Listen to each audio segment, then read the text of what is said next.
सभी को जय श्री राम। हमारे चैनल में वैष्णव में आपका हार्दिक स्वागत है। हम इस वीडियो में प्रदोष व्रत के बारे में जानेंगे। यह व्रत कब किया जाता है, कैसे किया जाता है और इस व्रत को करने से क्या क्या फल प्राप्त होते हैं। जिस प्रकार हिंदी माह में 2 एकादशी तिथि आती है, उसी प्रकार से एक महीने में 2 प्रदोष भी आते हैं। कृष्ण पक्ष व शुक्ल पक्ष की त्रयोदशी को व्रत रखा जाता है, इसे ही प्रदोष व्रत कहते हैं। यह व्रत उपवास माता पार्वती व भगवान शिव को प्रसन्न करने के लिए रखा जाता है। स्कंद पुराण में इस व्रत के बारे में बताते हुए कहा गया है कि भगवान शिव प्रदोष के समय कैलाश पर्वत पर स्थित अपने रजत महल में नृत्य करते हैं। जो भी व्रतधारी इस दिन प्रदोष के समय भगवान शिव की पूजा करता है, उसे विशेष फल की प्राप्ति होती है। अब हम जानते हैं कि प्रदोष काल या प्रदोष का समय क्या होता है। शाम के समय सूर्यास्त से 45 मिनट पहले से लेकर सूर्यास्त के 45 मिनट बाद तक का समय प्रदोष काल का समय होता है। यानी दोस्तों, प्रदोष काल पूरी तरह सूर्यास्त पर निर्भर होता है। हम सब जानते हैं कि हर व्रत के पीछे कोई ना कोई पौराणिक कथा जरूर होती है, वो उसका अपना एक महत्व भी होता है।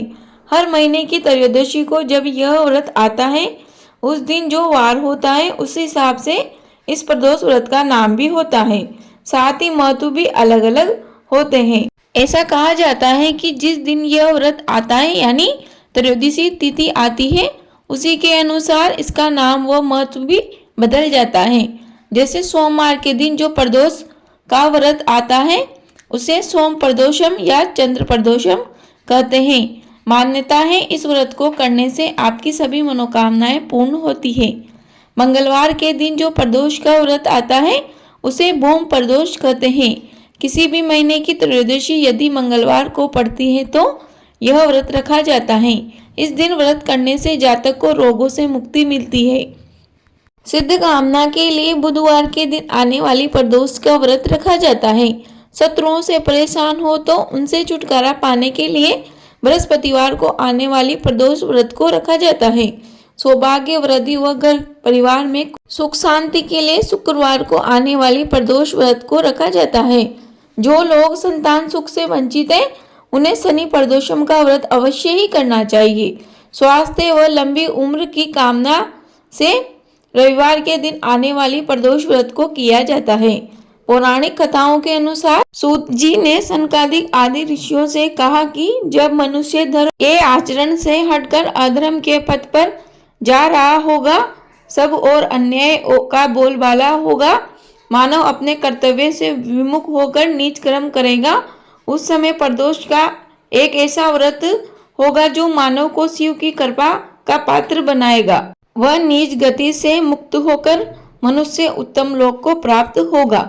सूत जी ने सनकादिक ऋषियों से यह भी कहा कि प्रदोष व्रत के पुण्य से कलयुग में मनुष्य के सभी प्रकार के कष्ट व पाप नष्ट हो जाएंगे। यह व्रत अति कल्याणकारी है। धार्मिक मान्यता के अनुसार प्रदोष व्रत को सबसे पहले चंद्रदेव ने किया था, जिसके शुभ प्रभाव से चंद्रमा का क्षय रोग खत्म हो गया था। दोस्तों, ग्रंथों में किसी व्रत को शुरू करने की तिथि, मास, पक्ष व मुहूर्त का उल्लेख मिलता है। शास्त्र अनुसार प्रदोष व्रत किसी भी मास के शुक्ल पक्ष की त्रयोदशी यानी 13 तिथि से शुरू किया जा सकता है। फाल्गुन, श्रावण व कार्तिक मास प्रदोष व्रत शुरू करने के लिए श्रेष्ठ माने गए हैं। प्रदोष व्रत का आरंभ विधिवत पूजन अर्चन व संकल्प लेकर करना श्रेष्ठ रहता है। दोस्तों, आप जानते हैं कि हमें कितने प्रदोष व्रत करना चाहिए। उससे पहले आपसे एक छोटा सा अनुरोध है, यदि आप हमारे चैनल पर नए हो तो प्लीज़ हमारे चैनल को सब्सक्राइब कर दीजिए।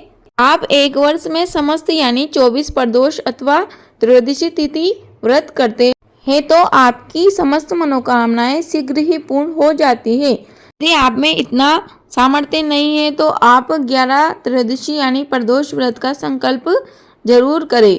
यदि आप स्त्री हैं व व्रत के दौरान पीरियड आ जाते हैं तो उस प्रदोष को व्रत की संख्या में नहीं गिना जाएगा। आप व्रत तो रख सकती हैं परंतु पूजा नहीं कर सकती, इसलिए आप उस समय केवल मोबाइल के माध्यम से शिव जी की कथा श्रवण करें, मन ही मन में मंत्रों का जप करें, वह जब आप अगली बार पूर्ण रूप से शुद्ध हो जाओ तो पुनः विधिवत प्रदोष काल में पूजा अर्चना करे। वह अपने व्रतों की संख्या को पुनः शुरू कर दे।